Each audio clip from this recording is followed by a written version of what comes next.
Hello everyone, my name is Elizaveta. Welcome to WelcomeTech channel. Today we will be talking about the most important steps that you have to make when you just move to the UK on a global talent visa.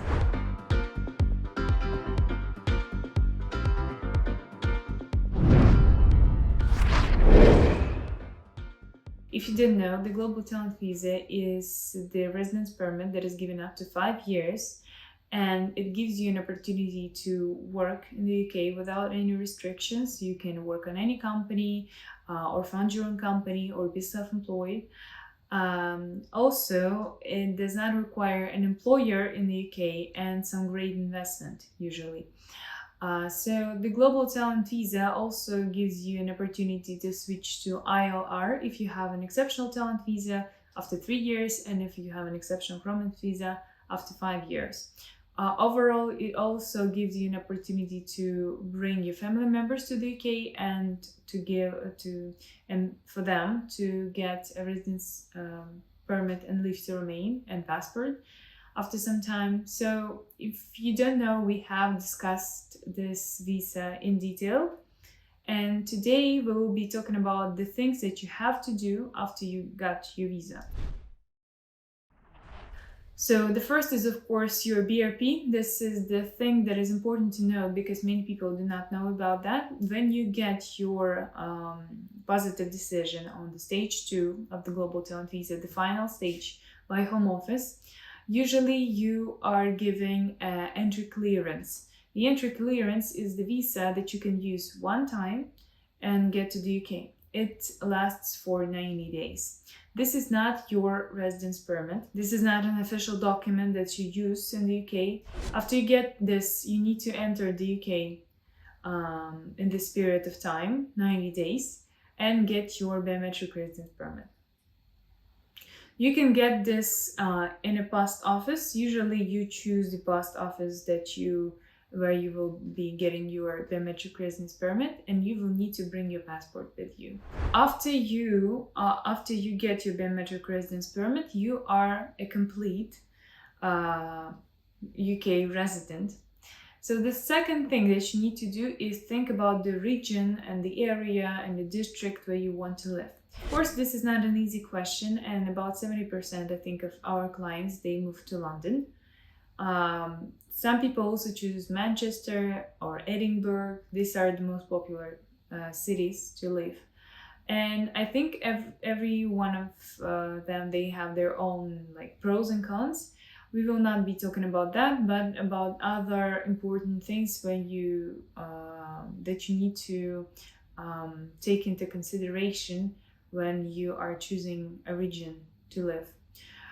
The first thing is if you are moving with a child who is going to school, public schools in the UK, they are tied to the area. So this is why sometimes schools with very high rank, like very famous public schools with good quality education, and the area where they are usually has a little slightly higher rent prices than other areas without schools like that. The second thing is really, especially if you're moving to London, it's very important to understand what kind of a district you want to live in, because they have very different rent prices. Some of them are more crowded, some of them are less crowded, but more far away from the center.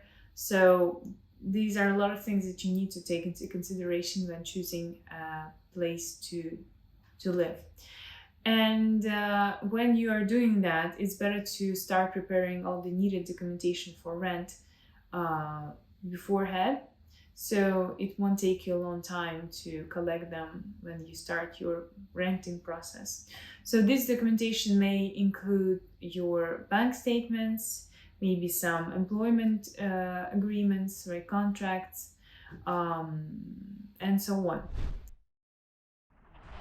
So one more thing is that if you're moving with your spouse or partner, they have a right to work in the UK without any almost restrictions. The only restriction that they have is that they cannot work as a sports people in the UK, trainers and so on. And they are getting a separate BRP from yours, which says Global Talent Dependent, with the right to work. So this BRP itself, it is permission to work in the UK. So they do not have to get something separate from that. But sometimes if your partner or spouse is a teacher or doctor or some other professions that sometimes require a license, the employer themselves, they can ask for this license. And in some cases, you will need to start getting this license, which takes time. So the first year, they will also need to get this license. It really, like, the time really depends on their profession for them to start working as soon as possible. The fifth thing is opening a bank account, which also may cause some troubles. Because usually opening bank accounts requires the proof of address, and sometimes people do not have rental agreements yet, but they already want to open a bank account. But usually it's the thing that is easy to solve, and we had a separate video about that. But yeah, this is one more thing that you will need to do. Sixth is for entrepreneurs.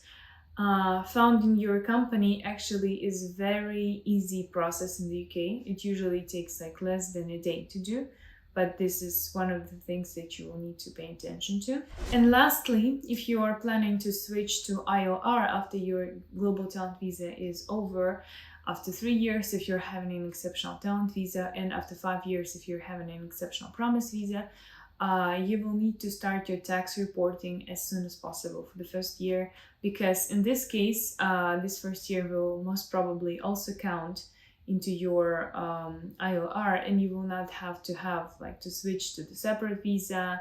You will be able to switch to ILR straight when your visa is over.